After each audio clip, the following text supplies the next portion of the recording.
Yes, this is an island surrounded by water, big water, ocean water.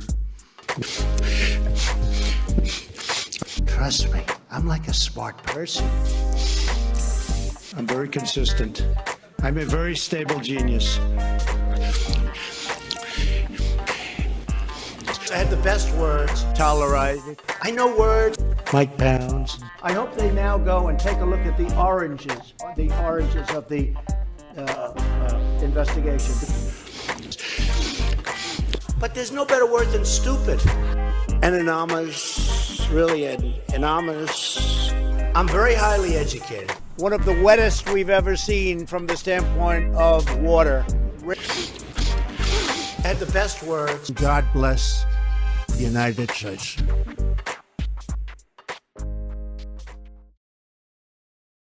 Now witness the firepower of this fully armed and operational battle station. And then they say, there's Donald Trump, an intellectual. Trust me, I'm like a smart person. Bullshit. Stupid.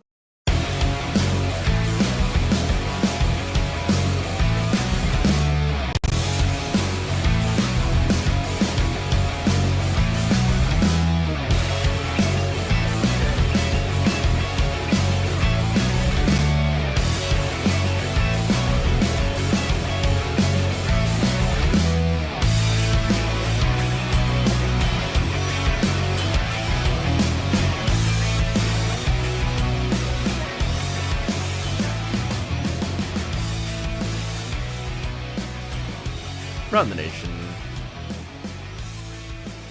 Waldorf Nation. What's up, everybody? Welcome to the show. It's Monday. It's Juneteenth. Happy Juneteenth to everybody. Also, happy late Father's Day. I know I didn't get a chance to wish all the fathers out there a happy Father's Day on Friday because it happened yesterday. But nonetheless, hopefully you all enjoyed your, those of you who are fathers, had a good day. I know I got to visit mine, and it was wonderful. A lot of fun. Okay, so with that said, always good to see the family. With that, we're going to have some fun. Okay, so like I said, we have Christie versus Trump. Always fun. And actually, surprisingly, one of the few Republicans that's actually standing up against Trump. How long will it last? Interesting. Very, very good question. I think that's a question on all of our minds. We then are also going to talk about Trump supporters. Probably one of the biggest reasons Trump could very well win the nomination, at least. Trump supporters and their inability to grasp reality.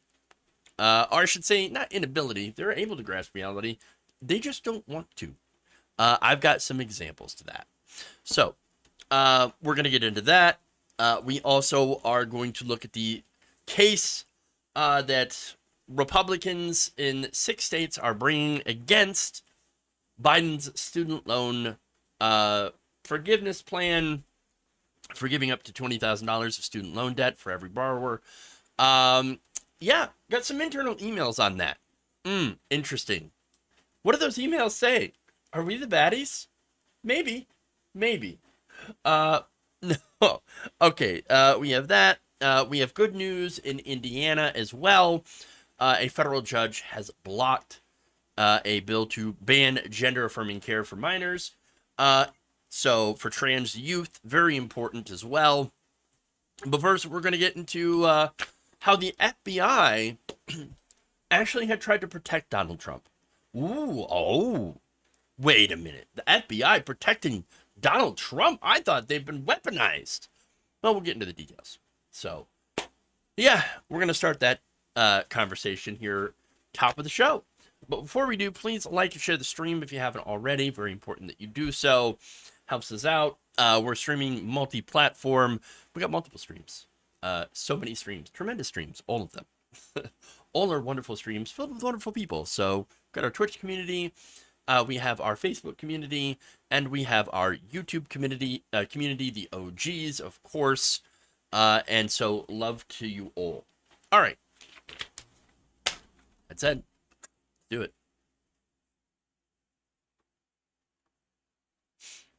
Can't let that happen. Oh, but we will. But we will.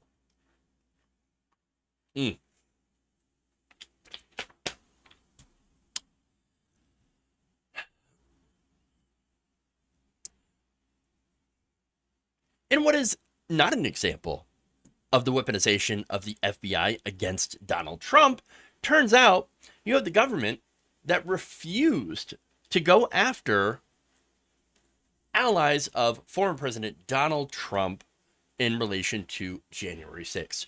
So now the Washington Post reports that the FBI had initially, delayed, slow-walked, kind of refused to do their investigation into Trump's role in January 6th and his attempt to steal the 2020 presidential election. They also, apparently, according to this report, refused to look into Trump allies. So now, according to the Post, the FBI Director Christopher Wray and Attorney General Merrick Garland had delayed investigating Trump for his alleged role in the January 6th insurrection, and a scheme to stop President Joe Biden from being certified as president by Congress. Weird. I thought, I keep being told that, no, it's the FBI, the government, the deep state is weaponized against Donald Trump. That's all. They're all full of Trump haters. They're libs, they're leftists, they're Marxist socialists, They're also rhinos. They're terrible people. All criminals. Yes. In fact, it is the FBI that should be investigated. Yes. And we're going to do that. Yes. When we get back into power.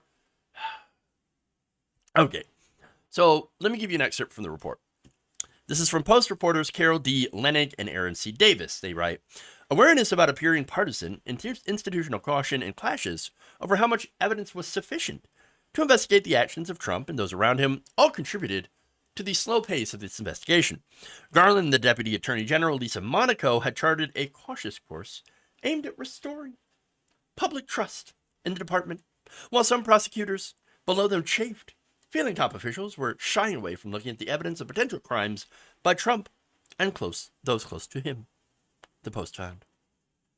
So, okay, already the FBI not wanting to appear partisan, right, is laughable. Okay, because no matter what you do, and so many news organizations fall into this trap. Everybody falls into this trap. I don't want to appear partisan, but I'm gonna have to look into these potential crimes. And of course, the people that usually are getting, have been alleged to do these crimes are like, how dare you be partisan? Yes, that's what's been happening. Maybe you shouldn't be doing alleged crimes then. Therefore, but no. They're gonna do the alleged crimes, right? And then if anybody investigates them, how dare you be partisan? How dare you? How could you be partisan looking into my potential crimes that I bragged about openly on social media? Why? Why would you do such things? Can't let that happen. Okay, anyway. Again, you're going to be labeled that regardless of, regardless. As long if you go after a Republican, I should say.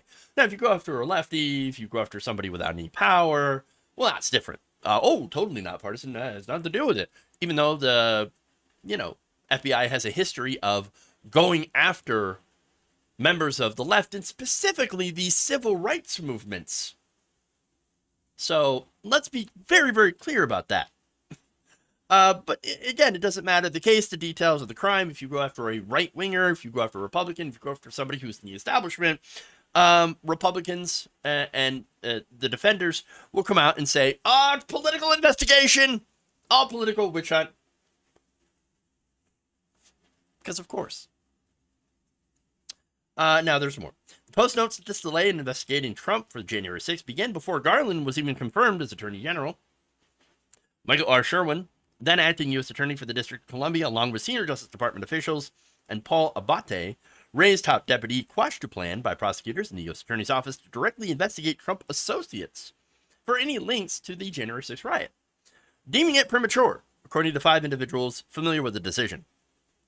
The decision to first look into Trump supporters discussing the fake elector scheme in the weeks leading up to January 6th was supported by Garland, Monaco, and Wray, but there was an effort by Garland specifically to correct the accusations of partisanship that arose during the FBI investigation into Russian election interference. So, understand. It looks like Garland was afraid of Republicans. Well, is that a big surprise? No. Of course not. Of course not. So, I mean, look,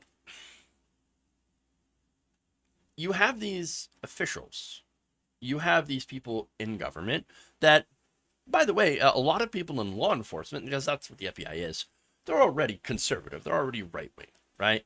And so you have that, and then you have Merrick Garland, again, somebody who's been basically afraid of the right wing. Whether it be, we're really good at saying, that law enforcement is weaponized against us. We're the victims. We're really good at playing the victims. Again, because they've had a lot of practice. Claiming to be the victims, not actually being the victims of investigation, just claiming, while actually doing projection, doing their own investigations, endless Benghazi investigations. And so, that's what's going on here. So now, to try to avoid all of this, Merrick Garland and the rest of the FBI, again, a Trump appointee, Christopher Wray, they're like, okay, we just got to be really, really careful. Yes, we're going to be really careful. We're going to slow walk the whole thing and maybe hope that it goes away. But no, it did not go away. So now, going back to one of the rationales, right? They said, well, what happened in the Mueller investigation? Well, what did happen in the Mueller investigation? Well, it ended in guilty pleas for a lot of people involved. Now, they did not get Trump, right? Mueller's report did not conclude that Trump or anyone involved in his campaign colluded with Russia, but did leave open the question of whether Trump obstructed justice in the course of the investigation, according to the summary by former Attorney General William Barr. Two memos from the Office of Legal Counsel in the Department of Justice, written during the Nixon and Clinton impeachments, took the view that a sitting president is immune from prosecution. So understand that they took this view that no matter if Donald Trump had obstructed justice, did any crimes, whatever in the Mueller investigation, I can't go after him. Sitting president. What are you going to do?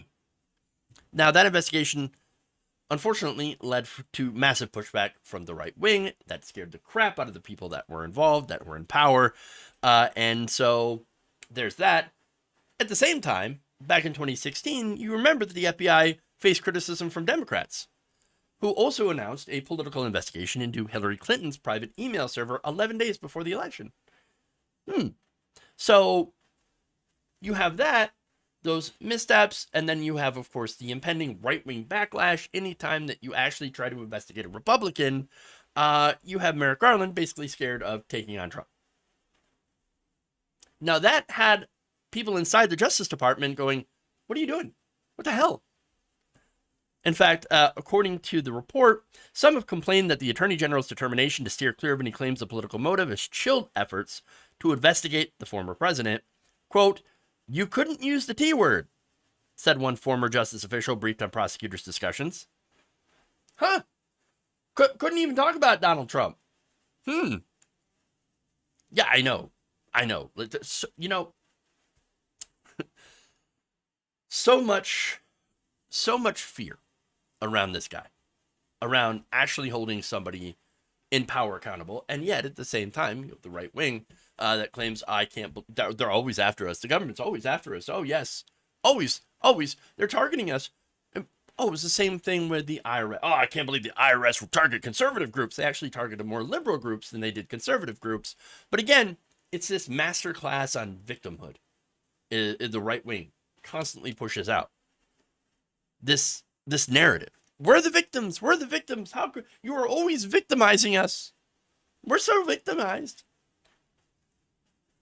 While they tell the black community, by the way, constant victimhood mentality. No. That's you guys. That's projection. So once again, you have these people that are afraid of Republicans, Fox News taking on Donald Trump, because of course they are. Now, that said, where's Christopher Wray in all this? Christopher Wray, also missing. According to agents at the FBI, he didn't even come to the Washington field office for more than 21 months after January 6th. So the Washington field office was actually doing the investigation here. He also did not make any statements when it came to arrests related to the attack. So when they arrested, for example, QAnon shaman guy, right? The muffin man, protector of the muffin, singing the songs of my people, right? Didn't make a statement. Where's Christopher Wray? Just gone. Just hiding somewhere. Oh, well, I can't make it political. Except that Republicans are already claiming, and have been claiming the whole time, especially Donald Trump, that it's nothing more than political. Okay. So, again, Wray, afraid of Republicans. Top FBI officials afraid of Republicans. Merrick Garland, afraid of Republicans. Now, they also apparently overlooked how January 6th came together, specifically funding. Now, a group of prosecutors led by a man named J.P. Cooney, head of the Fraud and Public Corruption section of the U.S. Attorney's Office, argued that the existing structure of the probe overlooked a key investigative angle, which is the money, Lebowski. All right, so they sought to open up a new front in this investigation, based partly on publicly available evidence, including from social media, the social media accounts of people that were involved in the insurrection. These accounts linked some extremists involved in the riot to people in Donald Trump's orbit, which include Roger Stone, Trump's longest-serving political advisor, Ali Alexander, an organizer of the Stop the Steal rally that preceded the riot, and Alex Jones. Yes, Alex Jones. It's the devil, okay? No, it's not the devil. It's Alex Jones. Okay, to which he responded, "We're under attack!" All right. So, now, specifically, Cooney wanted to look into the connection between Stone and a group called the Oath Keepers. Now, again, it's one of these right-wing groups where, you have some people that were involved in January 6th. They got into some pretty big trouble. Okay? They were all seen together outside the Willer Hotel on the morning of January 6th. When this possible connection was introduced to Sherwin, an assistant director of the Washington field office, Stephen D. Antuno, they didn't think that it was worthy enough to pursue. They told colleagues, quote, investigating Roger Stone simply because he spent time with Oath Keepers could expose the department to allegations or accusations that it had politicized the probe. They told colleagues. Oh, how's that going? Because it looks like all you hear from the right wing is it's politicized. It's politicized. Everything's politicized. The probe, politicized. The case, politicized. The documents, politicized. Everything, politicized. Proposals that looked into the financial activities of Trump-friendly groups were also rejected, and similar investigations halted. Anything that added the appearance of what they considered to be politically biased witch hunt was stopped in its tracks by the Justice Department and the FBI. Funny enough, this witch hunt seems to be catching a lot of witches. Seems to be a lot of witchery going on here, a little bit of witchcraft. People out there, brooms, pointy hats, saying, we are witches! And the FBI is like, I don't see it. I don't see it. Where are the witches? I don't know. You should probably ignore that. Again, all of this failed. So there's very likely some things that they were not able to look into because they refused to look into. Maybe some shady financial dealings with some of these militia groups. We don't know. But they refused to do that, refused to look into it because they were afraid of Republicans. And now, of course, as I mentioned, they're being criticized by Republicans. But here's the thing. Now, Republicans, for them, understand that it's not about the law. Okay? What it is that they're very, very angry that someone could dare to investigate them like this. What they're used to doing is doing investigations on the left. Of the left. again, when it comes to black people, civil rights advocates, environmentalists, that's who they are used to investigating, people who without any power, without money. Easy marks. Again, the FBI is a right-wing organization, so this is completely outside of what they're used to doing. And it's not that they're doing this because they're suddenly left-wing and they're woke. Okay? Don't. Okay. Wow, that was the wrong one. I don't know what that was. Woke. So they're not woke. Okay, they're not woke. What they are is basically, we had a former president who tried to take over the country. Trump and his allies attempted something that's so egregious that not even the establishment was able to ignore it, as much as they wanted to. And so, trust me, they tried. They really desperately tried. Even with this document stuff, this is something that is completely avoidable. Do you know why Biden's not under investigation over classified documents? Because he gave them back. You know why Pence isn't under investigation for holding unclassified documents? He gave them back. What Donald Trump had to do, the only thing that he had to do, was give them back. That's it. That could have solved this entire problem. It wouldn't be a problem. Wouldn't be an investigation. Wouldn't have any sort of criminal, proceedings that are going on. No criminal charges, because they gave him back.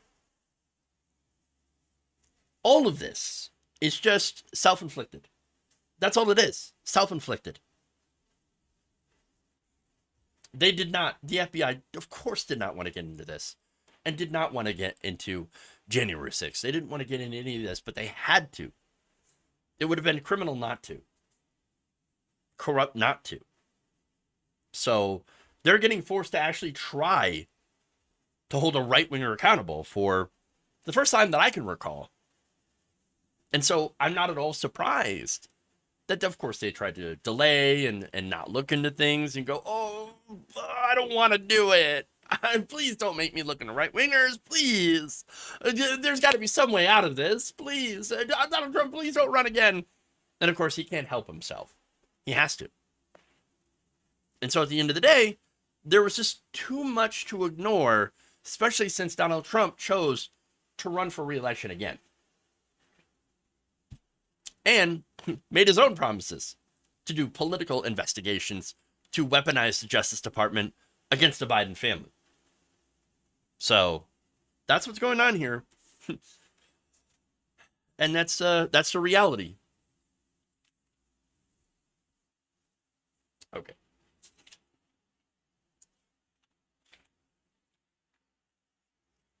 Yeah, revenge. Absolutely.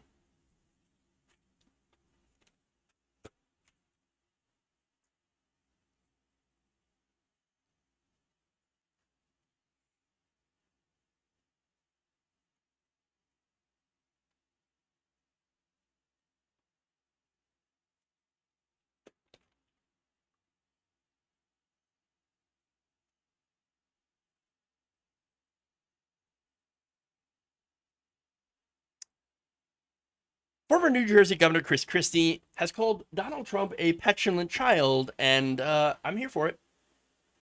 Either Donald Trump, if you believe what he said when they left, that means he didn't pick the very best people and doesn't know how to pick personnel.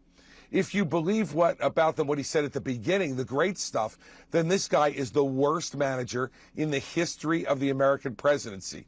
Either way, Republicans should listen to what he says. He's a petulant child when someone disagrees with him.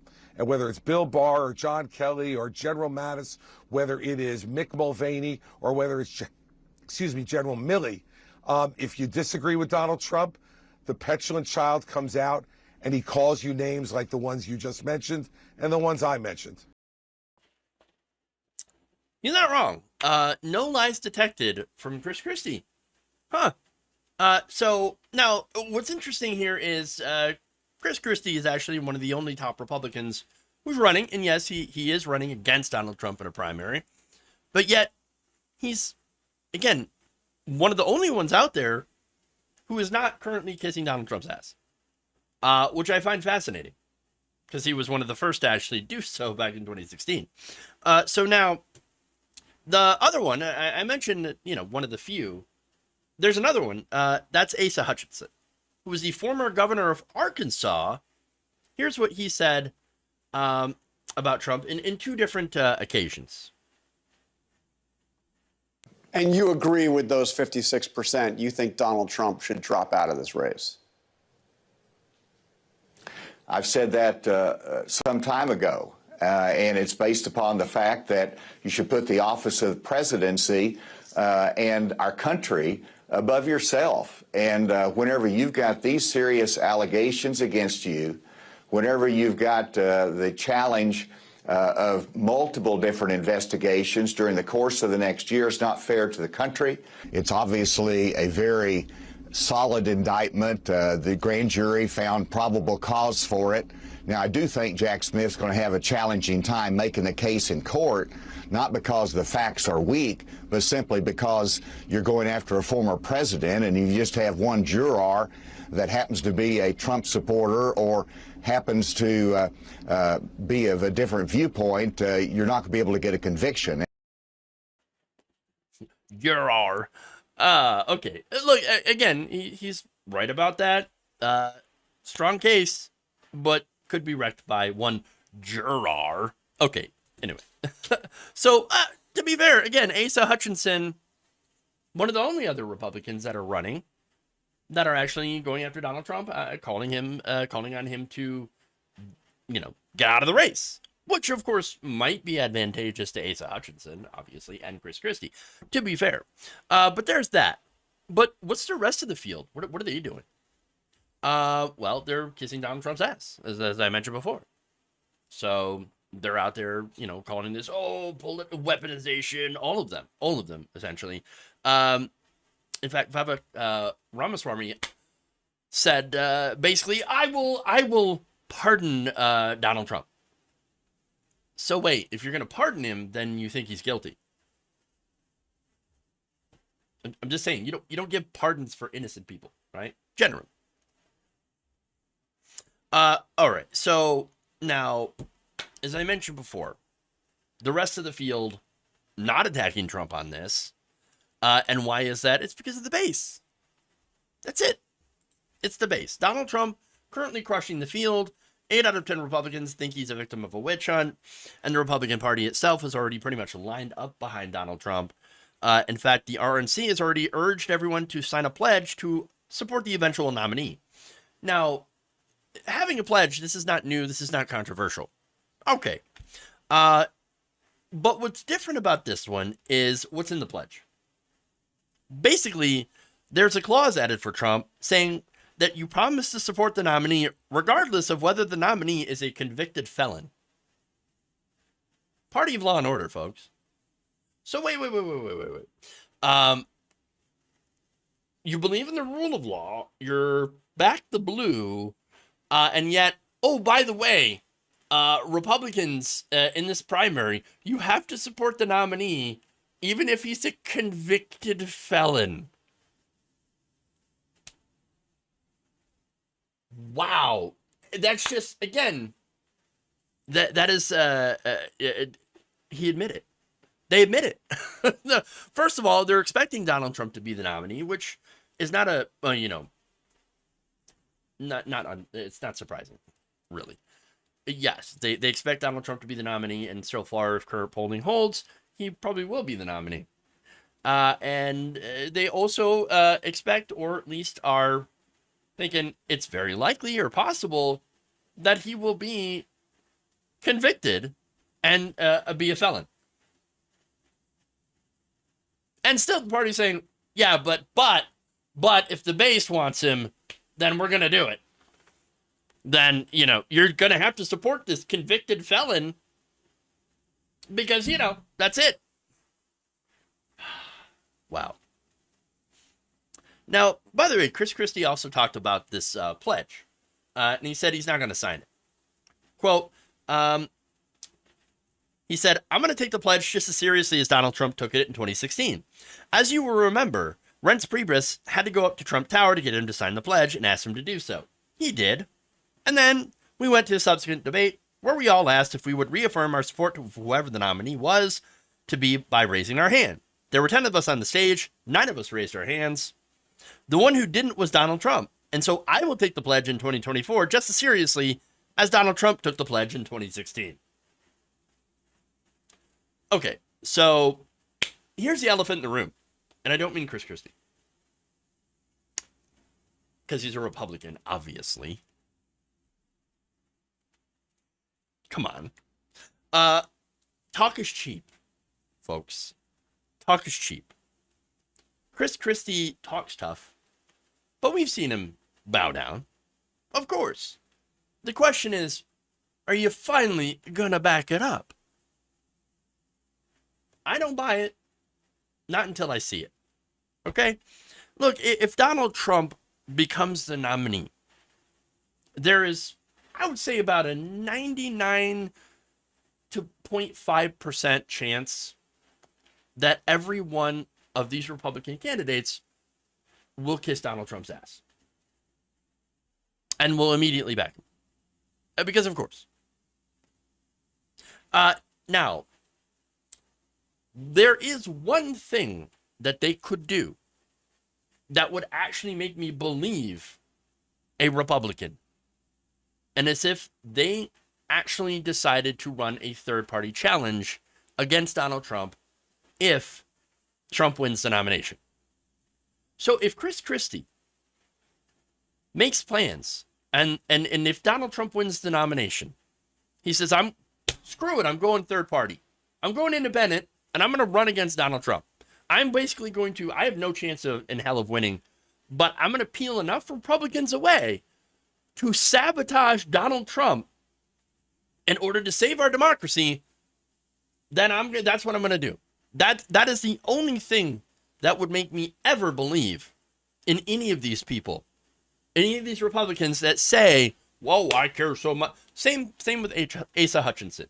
If Asa Hutchinson says, well, I didn't lose that. Oh, I didn't win that nomination. Oh, golly gee. Well, guess what I'm going to do? I'm going to run as an independent, and I'm going to take on Donald J. Trump. And any Republicans who actually do believe in not voting for convicted felons, you should probably support me. I know I ain't going to win, but I'm going to sabotage Donald Trump. Put your money where your mouth is. And again, it doesn't have to be. I know that none of these candidates, if they run an independent challenge against Donald Trump, they'll never win. Might not even poll 2, 3, 4, 5%. But it might be enough in key certain states to sabotage him. And that would send quite the message.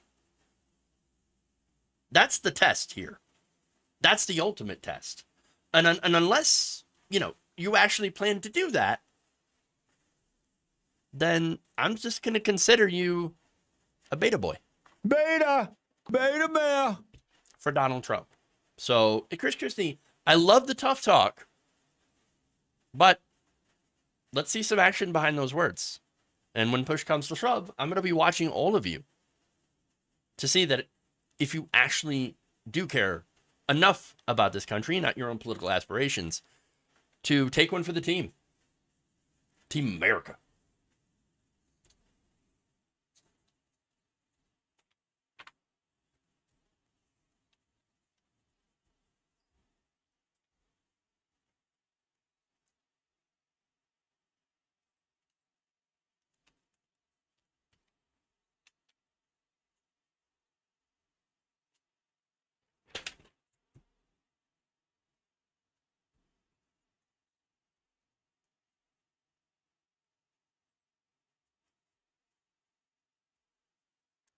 All right, let's have some fun.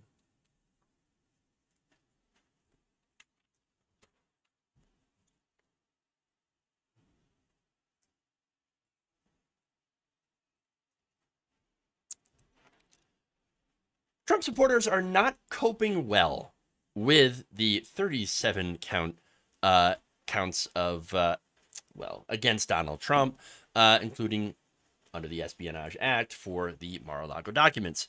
So I've got a couple of videos here of the good liars that are interviewing Trump supporters, and let's just say it gets hilarious pretty quickly. He said he declassified them. I believe him. He said he did. He declassified many documents, or all. And on tape, he said he did not declassify them. I did, but I didn't hear that tape, so I don't know. I know Trump's not a pig. I know he's not a messy person. He had all them documents that were stored in a secure area and had 2 Secret Service agents standing at that door. The door was locked. The secure area? You mean? Are you talking about the room? The bathroom that it was in? No, that's bullshit. Oh no, that's from the indictment. Yeah, that's what they put in there. None of that stuff would have been in the bathroom. That looks like Biden's house. It's a stage. It's stupid for a person that knows that it's being, investigated. It's being watched. I agree with you. It's stupid. It's stupid. Stupid. Why the bathroom? So you can see that they're all lies. Why the bathroom? Why? People are flushing toilets 10 times, 15 times. What? It'd be stupid. Really stupid. Where the water rushes out to sea because you could never handle it. Wow. Stupid. The amount of copium here that was involved with all of these people not accepting reality. Oh, that looks like Biden's bathroom. No, that was literally Donald Trump's bathroom. It was from the indictment. And you're gonna talk about how it was the FBI that planted all these documents. Yes, that's what it is. No, there's absolutely no evidence. But hey, you know what? Apparently, you don't need evidence. You really don't. Just forget about the evidence. And that's the thing with these people. No evidence. No evidence required. Only what comes from their leader. And so, it's incredibly frustrating, but also pretty hilarious. In fact, I've got another video of more cope. Take a look. What do you think in general about jailing political opponents? Totally against it. It's against the Constitution. It's not America. It's not the U.S. I mean, think about it. Okay, so I feel like we're talking about 2 different things. I was talking about when Trump was trying to get Hillary in jail in 2016. Oh, I see what you mean. Well, you were in Trump rallies in 2016? Yes, sir. And when he was chanting, "Lock her up, lock her up." I was chanting along with him. But, now let me say this. She was never investigated. The FBI never investigated anything. Matter of fact, they dropped it and swept it under the rug. So the FBI announced an investigation into Hillary Clinton 11 days before the 2016 election, and a lot of people feel it cost her the election. So they did do that. They did do the investigation? I never heard of it. I find it the truth in news and Fox News. You know, Fox News just paid $786 million for lying to its viewers. No. That was because he paid the $700 million because of the computers. You know, that when you vote, they kind of steal the vote. They don't. That's what Fox News told you, but Fox News admitted lying and had to pay $786 million for lying to its viewers. But mister, I saw it. I saw it in the I know, because they reported it. They made it feel like it was totally true, but then they had to pay a bunch of money because they were lying. I don't believe that. I don't believe that. So they believe what's on the television that is filled with lies and don't believe what's on, basically everything that pushes back on the lies, including Fox News' own internal emails where they admit we're lying to people. Yes, we have to make sure to lie to people to, quote unquote, respect them. No, you're not respecting them. You're lying to them because you don't want to lose viewers to, at the time, Newsmax, because that's what their concern was. Oh, we were too honest. We let some reporters be too honest. So now, again, former host Tucker Carlson wanted a reporter fired for telling the truth, for actually reporting the truth. And then, again, talked about how they have to make sure to pander to their audience to not lose it to their competitors, because once again, they want to get those ratings. Ratings is money. And so that, unfortunately, that's what this is all about for Fox News. It was all about money. For Donald Trump, getting into the race was originally about making money, getting as much money stuffed into his pocket as possible. And that's what it all comes down to. And yet you have these people on the ground who think, no. He's looking out for us. He's one of the greatest Americans ever and is looking out for us. When in reality, he's, again, trying to stuff as much taxpayer money into his pockets as he humanly can before he gets himself into trouble, which now he is. And these people do not believe it. They don't believe a word. I mean, again, you heard it there. A mixture of, I've never heard it. I never heard any of that stuff. What are you talking about? Back in 2016, there was an investigation, FBI investigation to Hillary Clinton. Yes, announced 11 days before the election about the emails in which they found she did not do anything illegal. Now, was it, again, a risk to national security? Yeah. It was irresponsible. Yeah. And by the way, the same thing that the incoming administration, Ivanka, for example, Ivanka Kushner, it was Ivanka Trump. Funny how she changed her name. Also had unsecured emails at her home. Just saying. So, again, a big case of hypocrisy, but they never hear about this stuff. They never hear. And again, that's because right-wing media doesn't talk about any of this stuff. They don't. So you hear that, you hear the whataboutism, or there's just flat-out denial. I don't believe it because I don't want to believe it. So you can laugh at the absurdity, and I know we're all having a big chuckle here about it, but at the same time, you also have to realize that unfortunately, this is representative of a lot of people, a lot of Republican voters. Too many. And it's a sobering thought because you have to think about how we even got to a place where there are people that live in two completely different realities. The real world and wherever the hell these people are at. Which apparently, ignorance is bliss.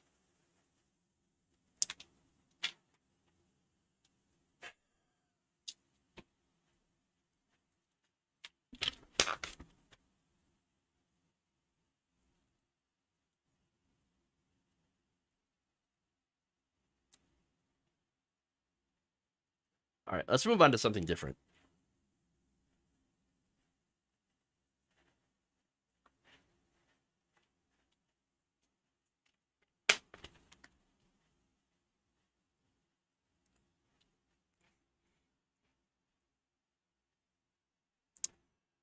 Employees at the student loan company named in a major lawsuit aimed at blocking Biden's student debt relief program are confused. They're confused about their involvement in the case. So now, according to a report in Insider, the case involving Biden's student debt forgiveness plan has confused employees about why their company is even involved, especially, again, since this case involves standing. So we'll get to that. All right. So late last year, 6 GOP-led states filed one of the lawsuits that had blocked Biden's plan to cancel up to $20,000 in student loan debt for federal borrowers. They argued that this would hurt. This is one of the two cases. It would hurt their state's tax revenue. Yes, to forgive a small amount of student loan debt would hurt their tax revenues from collecting, from these companies being able to collect on that student loan debt. Now, one of them is the MOHELA. According to emails from the MOHELA released by the Student Borrower Protection Center, these emails not only show the employees' confusion about the company's role in the lawsuit, but also, again, going to say, we really don't have standing, do we? I mean, it feels like we don't have any standing. In fact, one employee wrote on September 29th, the same day of the lawsuit was filed, quote, "Did we know in advance this was going to happen? Have complaints been made to the AG about us? Or is he making that up to give him cause for calling us out?" So again, people that are working there didn't even know until the day it was filed that, oh man, it appears that there are some complaints here about this student debt forgiveness plan somehow negatively impacting the state. That's news to us. Now, there's more. One says, "No, I think Mohela was opposed to this move, but couldn't do anything about it. The MO State AG needed to claim that our borrowers were harmed for standing, so they're making us look bad by filing this not only with the MO on it, but especially bad because they filed it in Missouri." Another employee responded, referring to the burden the plaintiff has to prove that they would directly be harmed by the challenged policy. Again, there isn't anybody who is harmed by this. You're not harmed by debt forgiveness. You can say, "Well, I don't have any debt, but I'm harmed because I had to pay debt once before." No, that's not a real argument. That's like saying, my great grandfather died of smallpox, and now I am adversely affected because that smallpox vaccine. You see, it should have been around for my great grandfather, and now I am adversely affected somehow. No, there's no standing there. It doesn't make any sense. And yes, if you think that's nonsensical, that's exactly what they're arguing. Oh, if you forgive these people's student loans, then that somehow adversely affects those who had previously paid their student loans. Now, in this case, it's you're hurting my tax revenues by now somehow forgiving just a little bit of this debt, up to $20,000. Somehow we're not going to get as much tax revenue from collecting that from, because the state is partnered with these companies that are doing the collections. You see, no, that's a terrible argument, but they're going with it. That's what they're doing. It's absolutely ridiculous, but unfortunately, it's going to the Supreme Court. Here's more. One more employee had asked on October 12th, quote, "Just out of curiosity, is Mohela part of the lawsuit going on to prevent loan forgiveness? Are we the bad guys?"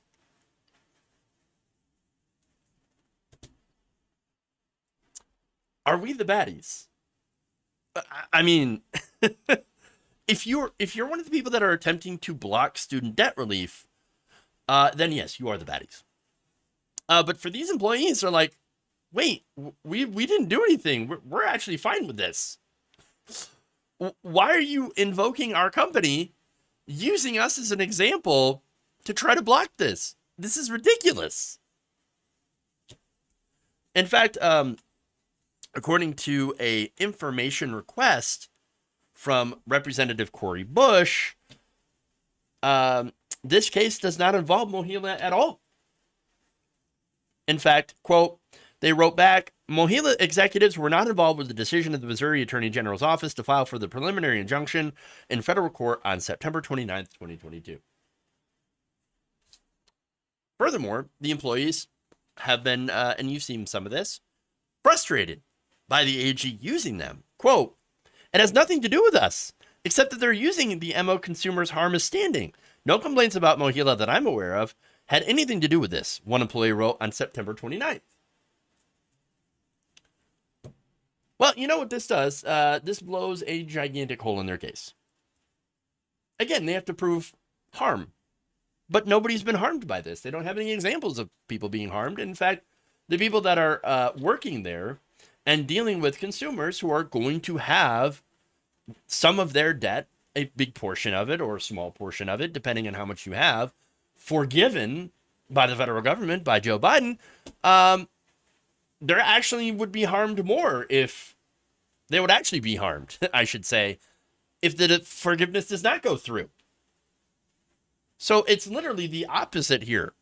Wait, you say that there's harm in forgiveness, but in reality, not forgiving is actually way more harmful. And that's, by the way, what the Republicans are trying to do, is that they're trying to harm students more. They recently tried to pass a bill, which, again, failed in the Senate. But they tried to pass,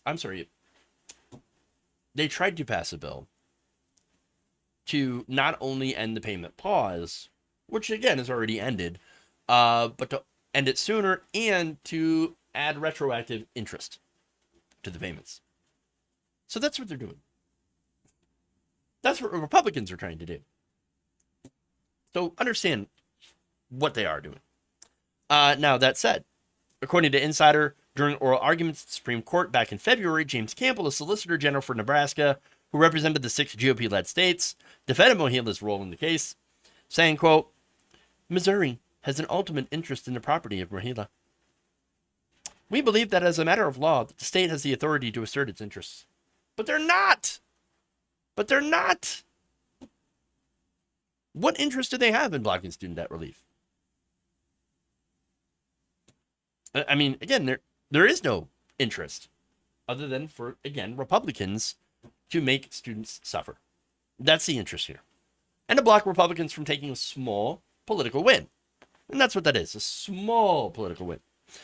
Republicans want to punish people with predatory student loan debt. Make the argument that no one but the rich should get educated, a higher education, and deprive Democrats, again, of a political, small policy win that could lead to, by the way, it could set a precedent here. Biden does this. Later on, what's to prevent a president later on from using this as precedent to say, okay, well, this got challenged in court. A more progressive president to say, we're just going to cancel all of it. Because right now, this is a Band-Aid. And anybody who criticizes this to say that it's a Band-Aid, I agree. It is a Band-Aid. It's not going to fix the problem.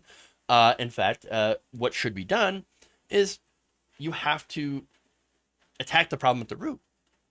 You have to make colleges and universities that are public tuition free. There you go. That would solve the problem of amassing debt in the first place and then do full cancellation. Doing this Band-Aid, and that's what it is just going to set it up for more people to continue to have debt. You haven't fixed the problem. You've just, again, slapped a Band-Aid on it, and that's really it. So if you set a precedent later on down the road that a president can invoke the HEROES Act during an emergency, the next time there's an emergency, Biden could even call a climate emergency and invoke this as well, or any president, to be able to cancel these debts. Republicans do not want that to happen. And so it is no surprise to see Republicans making up these nonsense arguments about groups saying that they've been impacted when they really haven't been, in a way to block this relief. The only debt relief the right wing believes in is debt relief for the rich and corporations. Now, that said, this, again, blows a giant hole in their defense, but this has gone to the Supreme Court. Now, again, I've been hearing about Justice Amy Coney Barrett not really buying the state's arguments, the 6 Republican states against, forgiveness. But that's just one. Remember, we have a 6-3 conservative Supreme Court. And at the end of the day, there's enough of them to come in and just completely ignore the realities here, ignore it and become activist judges and say, doesn't matter, we don't like it anyway, and we don't think the president should have the authority to cancel student loan debt because we don't like it. That certainly is something that could happen. And so I'm pretty skeptical that we will end up getting this relief, but they could still prove me wrong.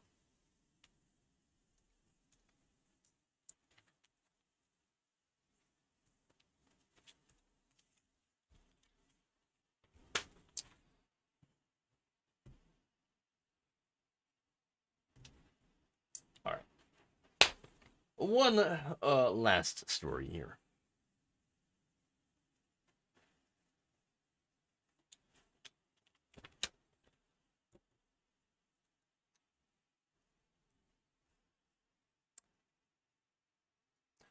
On Friday, a federal judge has blocked an Indiana ban on gender-affirming care for transgender youth.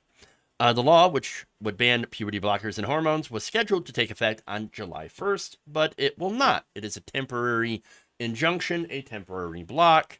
Now, this actually comes from U.S. District Court Judge James Patrick Hanlon.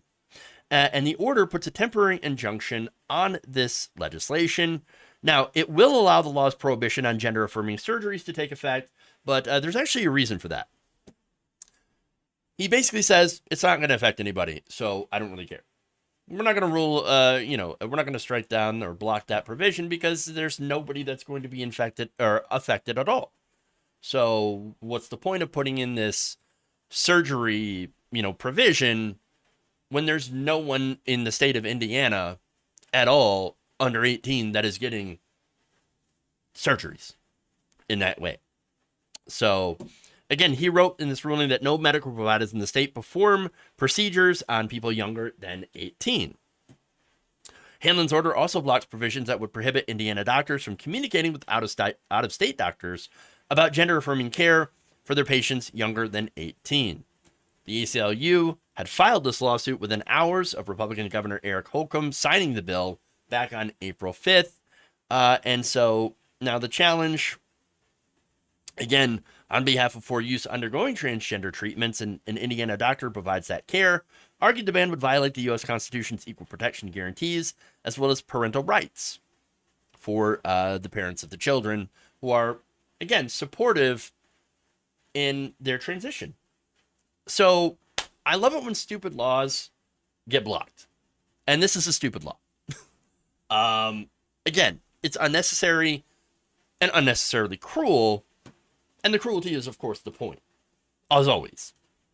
Look, we've seen it by now, hearing after hearing, state after state, the right wing coming out, doing these unnecessary bans. And by the way, in every hearing, they get smoked. They go and make the case that it's going to be, that it needs to be banned over protecting the children, the genital mutilation, the G-transitioners, blah, blah. And every time, they fail to make the case because they do not have the facts on their side. If you ban gender-affirming care, you're actually harming children. It's not that the gender-affirming care harms children. It doesn't. It helps children who are trans. Now, what's interesting about this as well is that this was a Trump appointee. Hanlon was appointed by former President Donald Trump, wrote that its opponents had demonstrated potential irreparable harm to those undergoing treatment and shown some likelihood of success in arguments that it was unconstitutional under the 14th Amendment. The ACLU had provided evidence of risks to minors' health and well-being from gender dysphoria if those treatments can no longer be provided to minors, prolonging of their dysphoria and causing additional distress and health risks, such as depression, post-traumatic stress disorder, and suicidality, Hanlon said. So, now, here's the thing. They usually start with these bans for, minors, and then they expand it, or try to expand it to adults. So Indiana didn't try to do that yet. But again, at least in some of the states where they have effectively passed these bans, they've moved on to try and criminalizing it for adults. Now, here's what Hanlon also ruled. While the state has identified legitimate reasons for regulation in this area, the designated evidence does not demonstrate, at least at this stage, that the extent of its regulation was closely tailored to uphold those interests. So now the state taking interest, that's supposed to happen when it comes to the health and well-being of children. In this case, the state taking this particular action harms children. We know that because, again, if you do not allow them to have gender-affirming care, that leads to more depression, suicidality, PTSD, all these, terrible outcomes. Now, we also know from experts that regret from transition, the so-called detransitioners, that's extremely rare. And when it happens, it's because of family or societal pressure.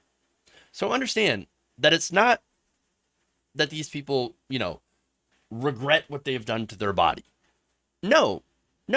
What's going on is that no one accepted them for their preferred identity. And so they were forced to go back in. They were forced to go back to hiding who they really are to be accepted by their family. Humans are social creatures. We rely on each other. We rely on groups, to survive and thrive. And when you're an outcast, that has severe impacts on your mental health as well. Forcing, again, some of these people, very, very, very small amount, about 1% of the already small amount of people who are who identify as transgender in this country anyway, to transition. So, anyway. Now, that said, if you're a detransitioner, that doesn't mean that you're still not trans. Again, it means you were forced into going back into hiding. Now, Republican State Attorney General Todd Rokita, his office said in a statement that it was disappointed in this decision, but claims they will continue to fight for the children. No, that's not reality. You're not fighting for children. You're actually harming children. Now, the statement said the ruling recognizes the state has shown that there's good reasons for regulating gender transition procedures for minors. But it's already regulated. Again, experts in gender transition point out that they generally do not recommend, in the vast majority of cases, that minors, get surgery. They do not require surgical intervention. Okay?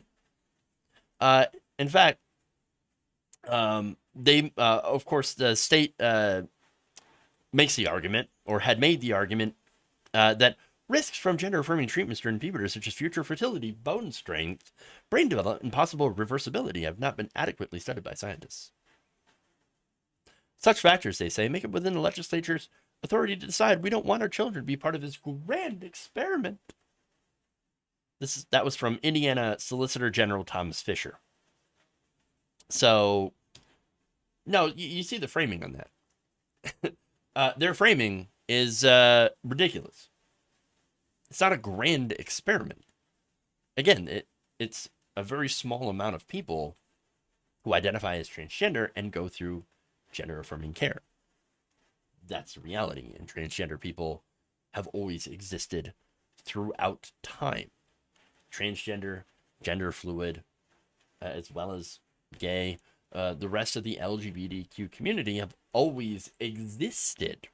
This is not a grand experiment. This is allowing people to be who they are and to finally live their truth with the miracles of modern science, of which Republicans seem to not believe in. But again, guidelines from authorities on gender-affirming care point out that surgery generally reserved for adults. There are rare exceptions for older teens who meet certain criteria.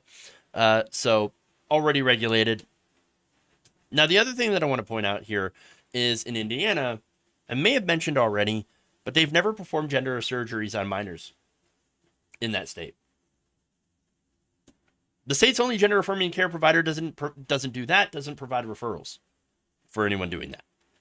So the reason that I point that out, again, is that it also goes back to, for example, the trans bans in sports, where you've had states that have banned this and don't have any examples of trans girls in sports on their sports teams through the entire state. This is a solution, so-called solution, in search of a problem. I'm glad that this was blocked. I know it's temporary, but again, it should hopefully get completely struck down as unconstitutional, because that's exactly what it is. Just leave people alone. Let them do, let them live their lives. Let parents be parents, by the way, and let people be people.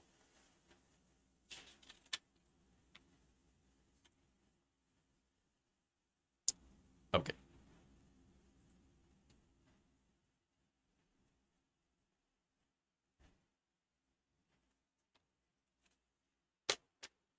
It's just for show, and it's punishing a vulnerable group. Absolutely. Unfortunate, but absolutely true.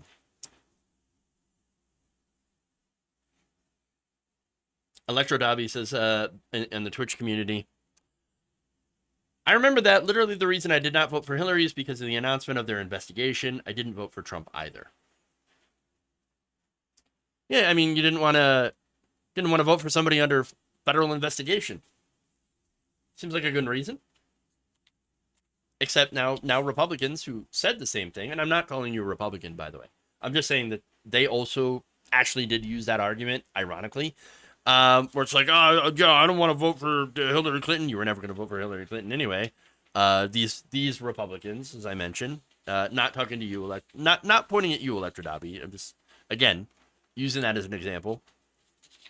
They never were going to vote for Hillary Clinton. But then they actually went out and said things like, we're not going to vote for somebody under investigation. Now they're voting for Donald Trump. We're going to. Yeah. So, I mean, that's the state of the cult of those people that are in. But thank you for the comment, by the way. Let people be people. What a concept. True. Tax cuts also hurt tax revenues. Also for sure. When's Mike Figueredo coming on the show? July 7th. So you got some time.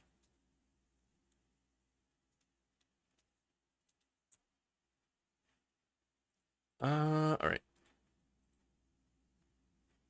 Remember Sarah Beth, by the way, on Twitch. Thank you for subbing for a month of tier 1. Appreciate that. Let's go here to YouTube. Let's see. Randy Terpstra, thank you for being a member, signing up, hitting the membership. Appreciate that. Helps the show. Gabby Mathis, thank you for the 5 gifted memberships. Really appreciate that. Very, very kind. Very kind. Okay. Let's see.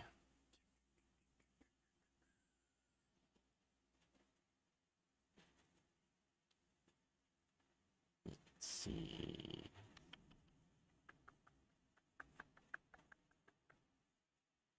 Hold on here.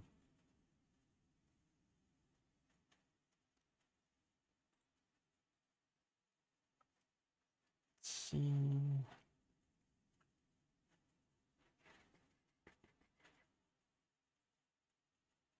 So I was just reading. Richard Clacker says, real fact, 98% of jobs should not require a college education and should be on-the-job training. I mean, yeah, it depends on the job, yeah. Yeah, there's, like, there's some stupid degrees out there that you really don't need a degree on. And then there are, obviously, career paths that do require extensive, education and training. And I think that in both cases, they should be free, accessible. So, I'm actually a big advocate of making skilled trades free as well. Things like welding, that's something that is a skilled trade. That is something that, you can actually make a lot of money from, depending on where you work, or at least in my short experience in being in that industry, you can make a lot of money from that. And, that training and part of these skilled trades should also be free along with higher education. And it should be funded by the state.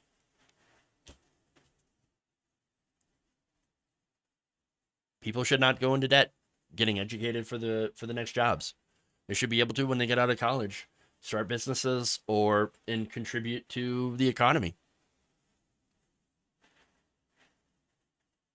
The social stigma of not going to college equals dumb needs to disappear as well. Yes, I've been guilty of perpetuating that as well. And I do agree with I do agree with you, Jose Kelly. That's I'm sorry, Mist Man. Yeah, that's really an excellent point.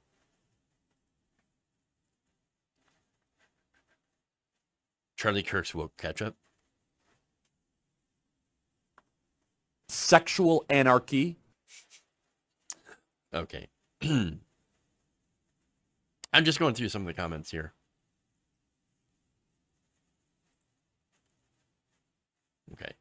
That's pretty much all I have for that.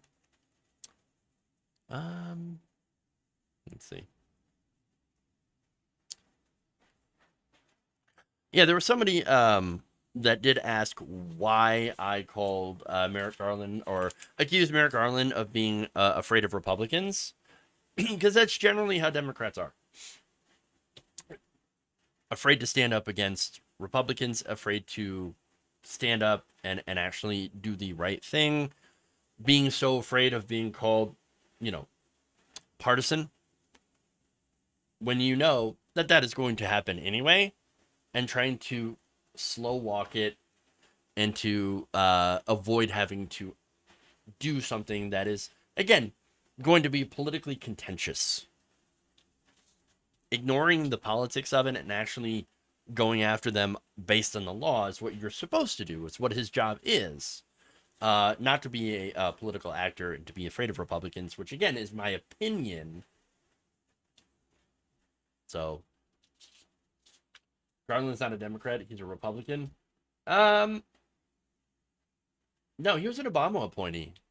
I thought he was a Democrat.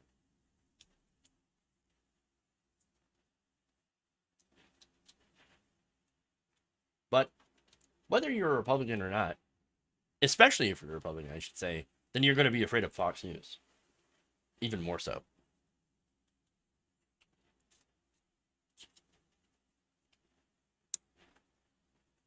Okay. Anyway, yeah, I am way out of time. So, Twitch, let's do a Twitch raid. Let's go back here.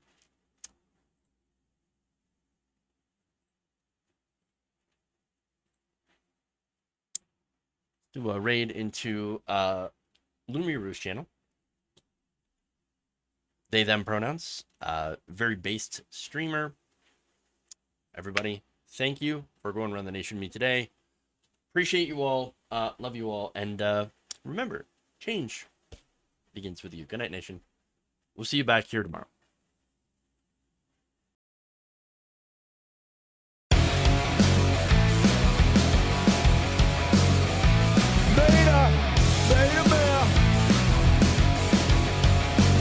Stop with the questions. Celebrate.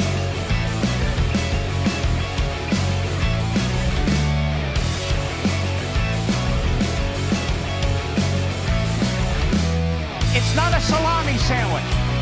Disappointed! And why their due process rights are being so flagrantly and horrifically violated.